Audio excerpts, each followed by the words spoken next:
shooting an event like this, or basically any event, your responsibility as a photographer is to capture the story from different perspectives. One, from the stage, that is from the perspective of those who are singing, who are dancing on the stage. You want to see what's happening there. Two, you want the crowd.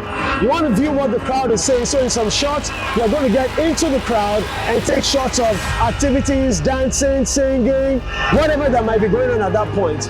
You also want to get into the bleachers, all right? And then lastly, you want to see what the birds themselves are seeing with the drone shots, yeah? And before drones even started, right there, I would get to the top of that tower and get shots of the cricket pitch and shots of the TBS square. Since the drones came into play, and then in 2008, I think it was, we got some helicopter shots, and I'm sharing some of that as well. All right, I'm going to be talking to you guys about what to prepare for, equipment I'm using, why I'm using the equipment I'm using, and there's certain things that you should plan for.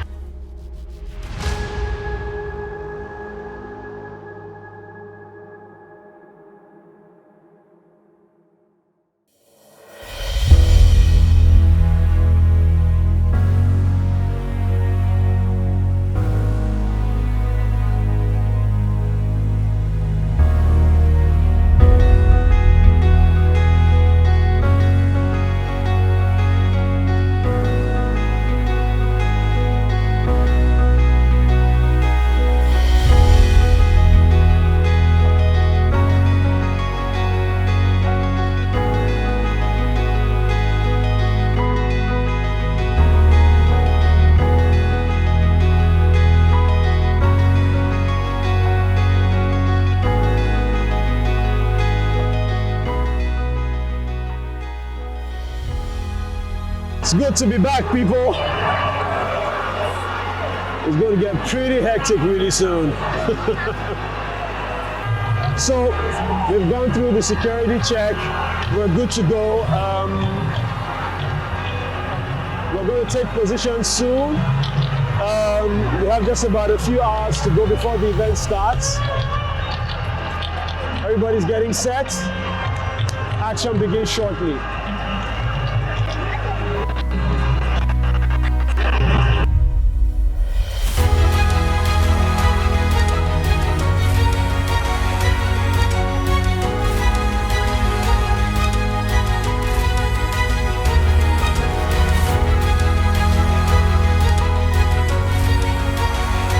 So we're here now, crew is set up, and we're going to start shooting any minute now.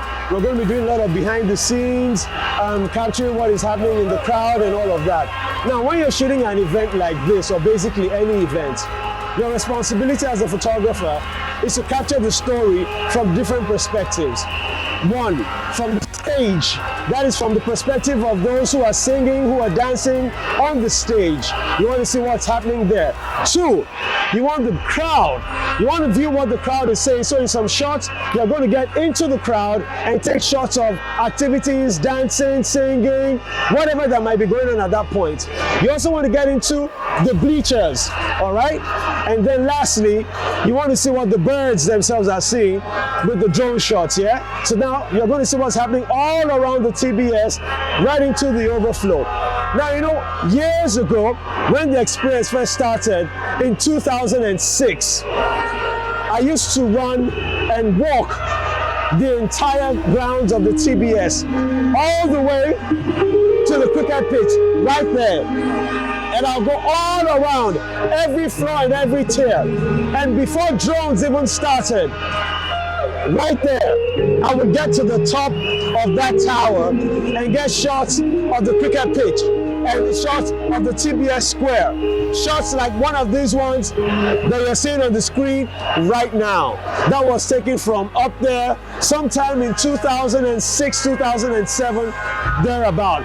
But since the drones came into play, and then in 2008, I think it was, we got some helicopter shots, and I'm sharing some of that as well, all right? So it's been fun, it's been so tasking, but it's something that I don't trade for anything else.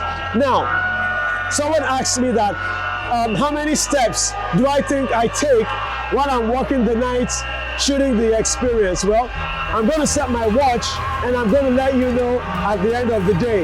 More like by tomorrow. I think I might be doing a little over 15, 20,000, but let's see how it goes. Now, by that time, my voice may be hoarse, but you would understand. Okay, so in between, I'm going to be talking to you guys about what to prepare for, equipment I'm using, why I'm using the equipment I'm using, and there's certain things that you should plan for when you're shooting an event this size. I mean, this is the world's largest gospel concert ever, and it's an honor to document this story. More to come, people.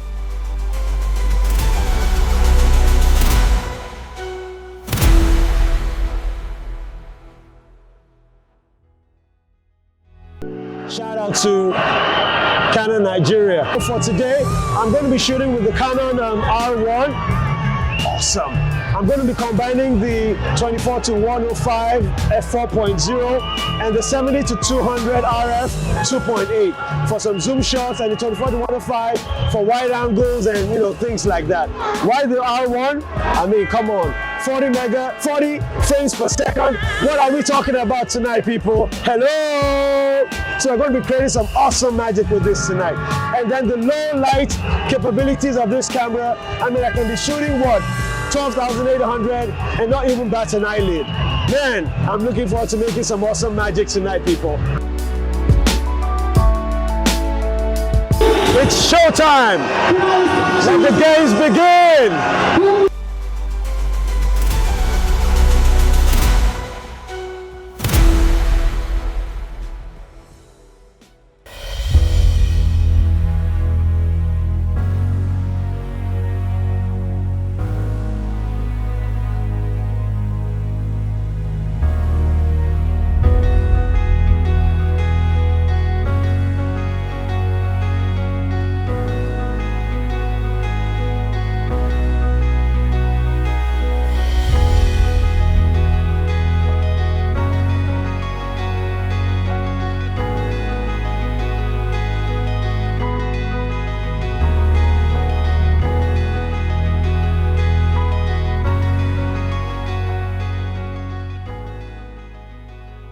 Compliments of the season. Well done, man. Very well, thank you. This time now,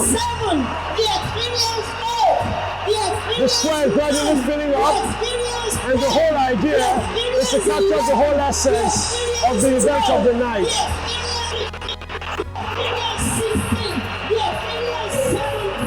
So, you have a responsibility to capture everything that's happening on the stage, what's happening in the crowd, what's happening all around the facility. That's your job as a photographer for an event this magnitude.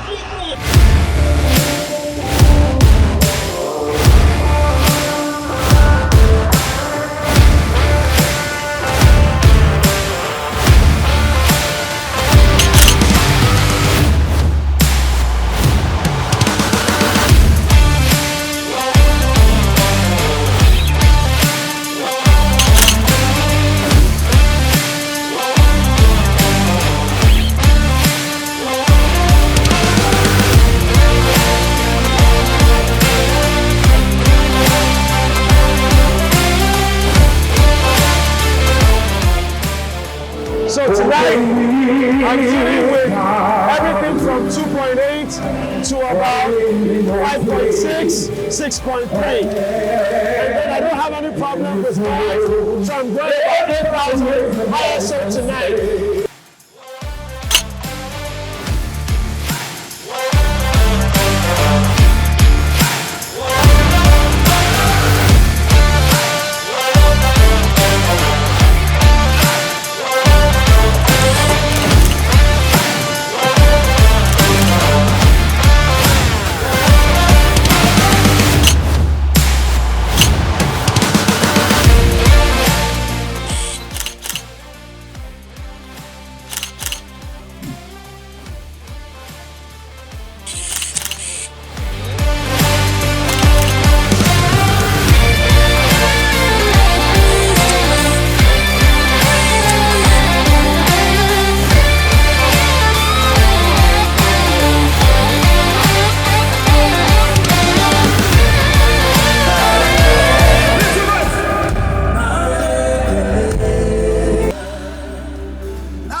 So when we get the time, what we do is we try to get all the artists in their green rooms, sometimes before their performances, other times afterwards when it's all dressed down and they're trying to get something to eat.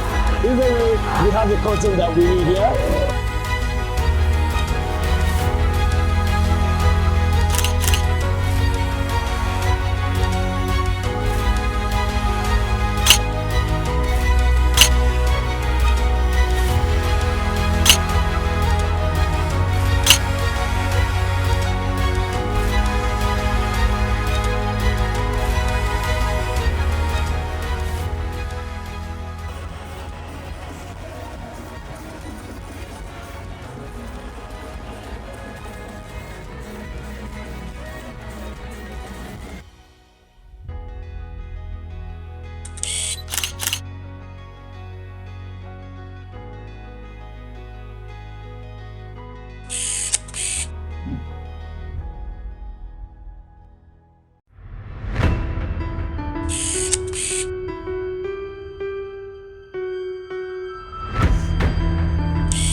Somebody who asks about how long or how many steps I'm going to take here, it's about 27,314.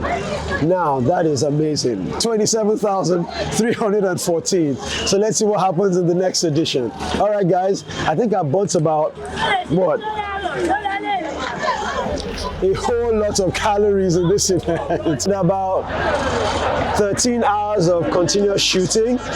The event started last night at about 7 p.m. officially, and this is about 7:07, and it ended about 7 minutes ago. So let's say about 12 hours of shooting, and it was just mad fun. I mean, there was so much to get done, so many beautiful images, so many moments to capture, and I mean, it was just amazing getting this done. So I'm going to be telling you guys about some tips, all right, on how to shoot concerts, on how I shoot concerts, and some guidelines that I think would work for anyone to get amazing results. First thing, when you get the brief to shoot a concert, I would advise as much as possible to go and scout the venue, do a recce of the space, understand what the space is like, and then understand the details of your brief, okay? What your deliverables are at the end of the day, and if you need to work solo or you're going to be working with a team. Also find out what your working hours are going to be, all right? That's one. Then two, ensure that once you get all that information, you can now get to plan how you're going to prepare yourself ahead of time for the day. I would advise you watch what you eat, ensure that you have a clean diet. Don't eat anything that is too heavy that will weigh you down. Of course, get some good sleep. Okay, good sleep. I'm not a fan of energy drinks. If it works for you, fine. But you know, I would advise that just drink a lot of water. Stay hydrated as much as possible. All right. This is an all-night event, so your body tends to want to sleep at this time of the day, not like it's a day event. So ensure that you are fully rested as much as you can. Also, when you get to the venue, especially if it is a night event, you've got to realize something, that the set designers have spent days and weeks and months, and only God knows how long they've spent to prepare the lighting for each concert, for each artist, right? So you do not have control over the artist. You do not have control over what the artists do. You do not have control over what happens on the stage. Your job is to document what you see. So I would advise this. If they have like sound checks, come on over, take a look. Normally during the sound checks, they have the lighting tests as well. So you have an idea of what you're going to be shooting. That would also guide you on your camera settings, your aperture, your ISO, your shutter speed, and things like that, yeah? And also remember that you don't have any control of all of this. And you cannot decide at the end of the day that, oh, this light should go off or that light should go off. You as a photographer should think about, okay, on your feet, how can I make the best of this situation? Do you understand? Because you want to go to this event. You've been paid to do this event. And even if you've not been paid, you're telling a story of this event. And you want to do it in the best possible way. So that even in days, weeks, months, and years to come, when they're looking at these photos, and you even shot this event with 100,000 other photographers, your plan is to ensure that your own images stand out as unique, no matter the number of other photographers that are on ground. So think about everything, take it easy, plan your shots. Think about, okay, for this artist, this is what I saw them do during the rehearsals, so there's a likelihood they're going to do it again during the main event, all right? And then also look at, when you come to an event of this size, I mean, hundreds of thousands of people here, you want to tell the story from different angles. You want to tell it from the stage, you want to tell it from the crowd, you want to tell it from, you know, the service providers, whatever the case is, right? Put a plan together, put a shoot list together, and follow that list as much as possible. And then look, cameras today are taking some amazing pictures. You have like the R1, the Canon R1, which I shot with today, taking 40 megapixels. I mean, you have an endless possibilities, you know, of sharp photos. So play around with your lenses. If you're using prime lenses, if you're using zoom lenses, ensure that you know ahead of time what you need to do and you can prepare. All right, so watch the video, look out for more tips, more videos will be coming on. Thanks guys for staying tuned, and do subscribe to my channel. See you guys. Thank you. Subscribe, turn on your notifications so you don't miss out on it. See you soon.